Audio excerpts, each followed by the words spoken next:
ఇక్కడికి నన్ను ఇంత ఆప్యాయంగా ఆహ్వానించినటువంటి వేజెండ్ల గ్రామ కార్యకర్తలకు, నాయకులకు, ప్రజలకు వందనం, అభివందనం. ఒక్కసారి చరిత్రలోకి వెళ్లి చూడాలి. ఎందుకంటే ఈరోజు మీరు తెలంగాణను తీసుకోండి. చంద్రబాబు నాయుడు గారు రాకముందు ఈరోజు పరిస్థితి, ఒకప్పుడు రాళ్లు గుట్టలుగా ఉండేటువంటి హైదరాబాద్ లో ఈరోజు ఒక ఎకరం 100 కోట్ల రూపాయలకి వెళ్ళింది అంటే అది ఎవరి వల్ల సాధ్యమైంది? చంద్రబాబు నాయుడు గారి వల్ల సాధ్యమైంది. అలా హైదరాబాద్ చుట్టూ వచ్చినటువంటి వేలాది కంపెనీలు, లక్షల ఉద్యోగాలు, లక్షల మంది భవన కార్మికులు బాగుపడుతూ ఉన్నారంటే అది హైదరాబాదు వల్ల. ఆ హైదరాబాద్ లో వచ్చిన ఆదాయం ఒక తెలంగాణ రాష్ట్రం మొత్తాన్ని ఆదుకుంది. ఒక కాళేశ్వరం బ్రిడ్జిని కట్టించేటువంటి దానికి ఉపయోగపడింది అని మీరందరూ తెలుసుకోవాలి. అంటే ఆ రోజు ఆ మహానుభావుడు ఆ ఆదాయం గనక సృష్టించకపోతే హైదరాబాదు ఈ విధంగా ఇండియాలోనే ఒక గొప్ప రాష్ట్రంలాగా ఉండేది కాదు. అదేవిధంగా 2014-19 మధ్య మనం ఆంధ్ర రాష్ట్రంగా విడిపోయినప్పుడు అమరావతిని చూసుకొని 33,000 ఎకరాలు తీసుకొని దానిని కూడా హైదరాబాదు లాగా ఒక అత్యంత సంపద సృష్టించేటువంటి గొప్ప క్యాపిటల్ గా ఆయన ఆ రోజు చేయాలనుకున్నారు. ఆ రోజు ఆయన భూమి తీసుకున్నప్పుడు అక్కడ విలువ 5 నుంచి 10 లక్షలు. ఆయన దిగిపోయేటప్పటికి 2 నుంచి 3 కోట్లు. మరి ఎంత ఆదాయం వచ్చేదో మీరు ఆలోచించండి. ఎన్ని వందల బిల్డింగ్లు కట్టేవాళ్ళో ఆలోచించండి. ఒక భవనం కడితే ఎంత మంది బాగుపడతారో మీరు ఆలోచించండి. కార్పెంటర్ దగ్గర నుంచి, పెయింటర్ దగ్గర నుంచి, ఎలక్ట్రీషియన్ దగ్గర నుంచి, ఆర్కిటెక్ట్ దగ్గర నుంచి, ఇంజనీర్ దగ్గర నుంచి, టైల్స్ వేసే వాళ్ళ దగ్గర నుంచి, ఎలక్ట్రీషియన్ దగ్గర నుంచి, ఇలా వందలాది మంది జీవితాలు బాగుపడతాయి. మరి ఈరోజు జగన్మోహన్ రెడ్డి గారు వచ్చిన తర్వాత ఆయనకి తెలుసు ఇసుక లేకపోతే భవనం ముందుకు వెళ్ళదు అని. లక్షలాది కార్మికులు దాని మీద బాగుపడతారు అని తెలుసు. కుటుంబాలు చిన్న భిన్నం అవుతాయని తెలుసు. అప్పుల పాలు అవుతారని తెలుసు.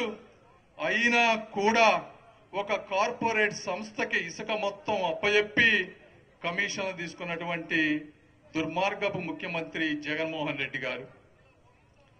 అదేవిధంగా మరి ఈరోజు చూస్తున్నారు, ఒక్క ఇండస్ట్రీ అన్నా వచ్చిందా అని అడుగుతున్నాను. ఒక్కటంటే ఒక్కటి, 5 సంవత్సరాల్లో ఒక్కటి చెప్పబోయా, నేను ఈ మైకు కింద పడేసి వెళ్ళిపోతాను అంటున్నా. మరి ఒక్కటి కూడా చెప్పలేని పరిస్థితి. మరి చదువుకున్నటువంటి పిల్లలు ఈ రోజున ఆంధ్రప్రదేశ్ లో 1,00,000 మంది ఇంజనీరింగ్ చదువుకొని బయటకు వస్తున్నారు. వీళ్ళు ఎక్కడికి వెళ్లి ఉద్యోగాలు చేసుకోవాలి అని మీ అందరిని అడుగుతా ఉన్నాను. అమెరికాలో ఈ రోజు నిరుద్యోగం పెరుగుతా ఉంది.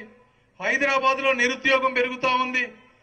తల్లిదండ్రులు లక్షల రూపాయలు అప్పు చేసి పొలాలు అమ్మి పిల్లల్ని చదివిస్తా ఉంటే వీళ్ళు ఉద్యోగాలు రాక, పెళ్లి కాక, నిరుత్సాహంతో తల్లిదండ్రులుంటే వారు ఏమి చెయ్యాలి అని నేను అడుగుతా ఉన్నాను.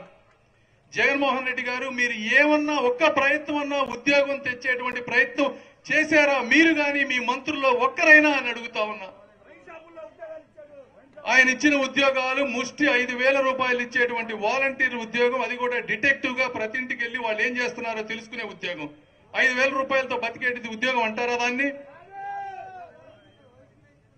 మరి మందు చూడండి, 60 రూపాయలు ఉండే మందుని 200 రూపాయలు చేశారు. కొంతమంది చెప్తారు ఇది 2-3 బాటిళ్లు తాగినా కూడా, క్వార్టర్లు తాగినా కూడా కిక్కెక్కట్లేదు అంటున్నారు. ప్రపంచంలో ఎక్కడా లేని బ్రాండ్లు,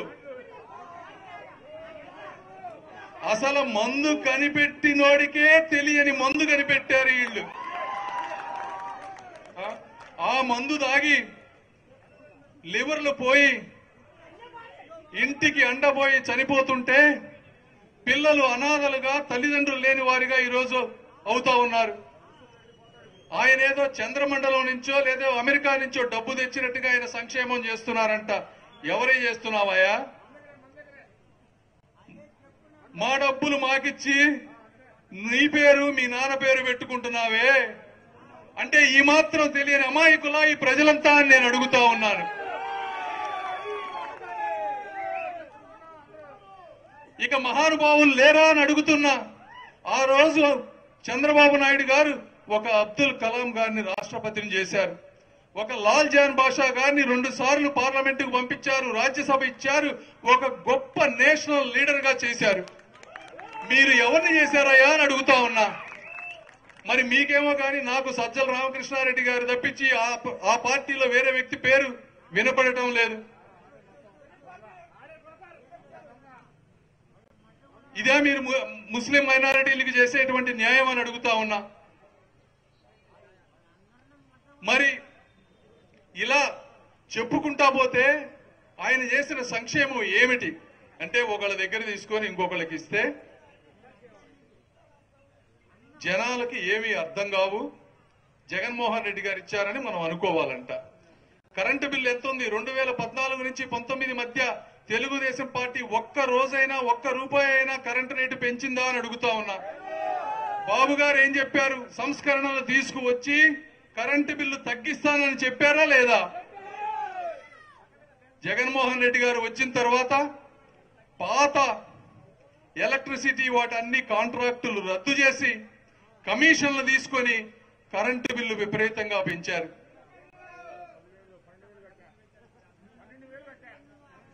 మరి ఈ విధంగా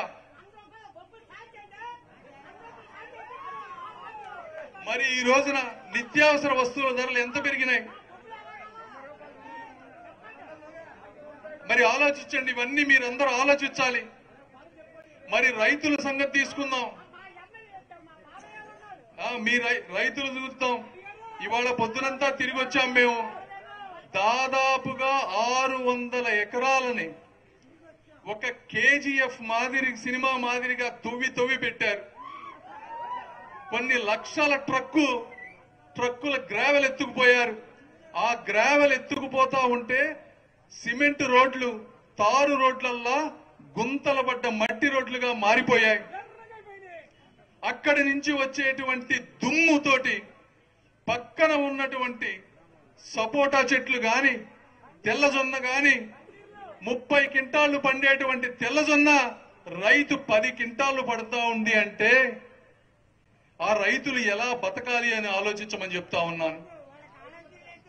ఒక్కసారి అని అవకాశం ఇస్తే 40 సంవత్సరాల నుంచి మిమ్మల్ని అంటిపెట్టుకొని బ్రతుకుతున్న కుటుంబం ధూళిపాళ్ల కుటుంబం.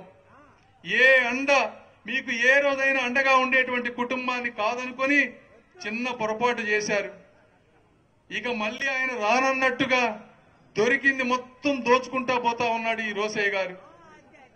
ఇన్ని అంటే 600 ఎకరాలు, ఎకరానికి 3 కోట్ల చొప్పున దాదాపుగా 2000 కోట్ల రూపాయలు సంపాదించారు వాళ్ళు. ఈ 2000 కోట్ల రూపాయలు కేవలం కిలార్ రోసయ్య గారు ఒక్కళ్ళే తిన్నారంటే మీరు నమ్ముతారా? నేనైతే నమ్మను. దీంట్లో తప్పనిసరిగా జగన్మోహన్ రెడ్డి గారికి వాటా ఉంది అని నేను చెప్తున్నాను. లేకపోతే ఈ రోజున నా మీద పోటీ చేయటానికి ఎంతో మంది భయపడి పారిపోతున్నారు. అతన్ని తీసుకువచ్చి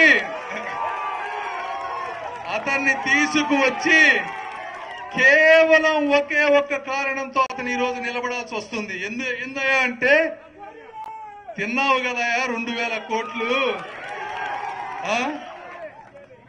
కొంతన్నా ఖర్చు పెట్టు అని చెప్పి ఈ రోజున ఆయన్ని బలవంతంగా తీసుకొచ్చి పెట్టారు. మీ అందరికీ నేను చెప్తా ఉన్నాను, ఒక్కసారి అవకాశం ఇస్తే 700 ఎకరాలు మింగారు అంటే ఇక పార్లమెంటుకు వస్తాడంట ఆయన.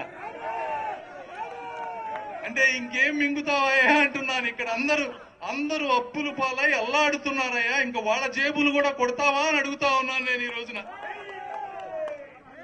అదేవిధంగా పిల్లలకి గంజాయి అలవాటు చేశారు.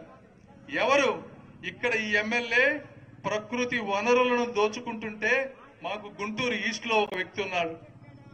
ఆయన గంజాయి అమ్మి ఇండియా మొత్తానికి సరఫరా చేస్తున్నాడంట. పిల్లలు మత్తుమందు బారిన పడుతున్నారు. వాళ్ళు మత్తుమందు బారిన పడి తెలియని తప్పులు చేసి జైళ్లకు వెళ్లి వాళ్ళ జీవితాలు పాడైతే దానికి ఎవరు బాధ్యులు అని నేను అడుగుతా ఉన్నాను. ఇంతకు ముందు ఎప్పుడన్నా గంజాయి ఉందా? ఎప్పుడైనా ఏ రాష్ట్రంలో అయినా ఉందా? మరి ఇక్కడే ఎందుకుంది అని మీరు ప్రశ్నించరా అని అడుగుతా ఉన్నాను. అంటే ఇది జగన్మోహన్ రెడ్డి గారికి తెలియదా? తెలియకపోవడానికి ఒకే ఒక కారణం ఉంది, కేవలం కంప్యూటర్ ముందు కూర్చొని పబ్జీ ఆడుకుంటా ఉంటే మాత్రమే తెలియదు తప్పించి నువ్వు కనీసం పేపర్లో చూసినా ఈ గ్రామాల్లోకి వచ్చినా నీకు తప్పకుండా తెలుస్తుంది అని అడుగుతా ఉన్నా.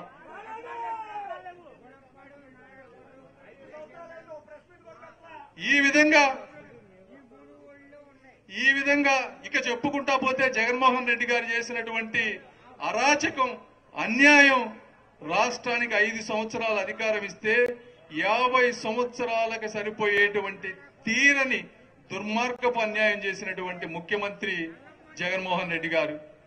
మీరు ఇందాక చెప్పారు నరేంద్ర గారు, ఇక్కడ ముస్లిం సోదరులు ఎక్కువగా ఉన్నారు కాబట్టి నేను కూడా 4 ముక్కలు మాట్లాడుతా ఉన్నా. ఈ 5 సంవత్సరాల్లో ఒక్కసారైనా ఒక్క బిల్లునైనా కనీసం ఎదిరించక్కర్లేదు కానీ డిస్కషన్ చేశారా అని అడుగుతున్నా. మీరు ఎప్పుడు 10 సంవత్సరాలుగా అత్యంత ఎక్కువ కాలం బెయిల్ మీద ఉన్నటువంటి నేరస్తులు ఎవరయ్యా అంటే జగన్మోహన్ రెడ్డి గారు. ఏ వ్యక్తి కూడా 10 సంవత్సరాలుగా బెయిల్ మీద ఉన్నటువంటి పరిస్థితి లేదు. ఆయన అక్కడికి వెళ్లి ఆయన కేసుల గురించి మాట్లాడుతున్నారు తప్పించి మైనారిటీ సోదరుల సంక్షేమం గురించి మాట్లాడింది నాకెక్కడైతే కనిపించలేదు.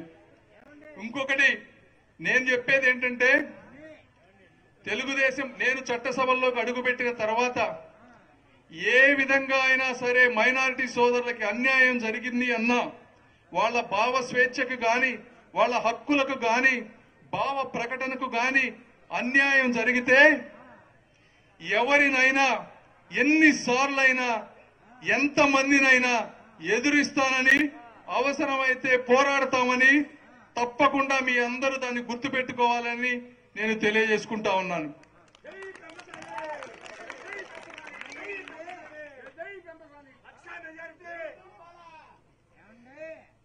కాబట్టి ఇంకొకటి, నేను ఏదో ఆశించి ఈ రాష్ట్రానికి ఇక్కడికి రాలేదు.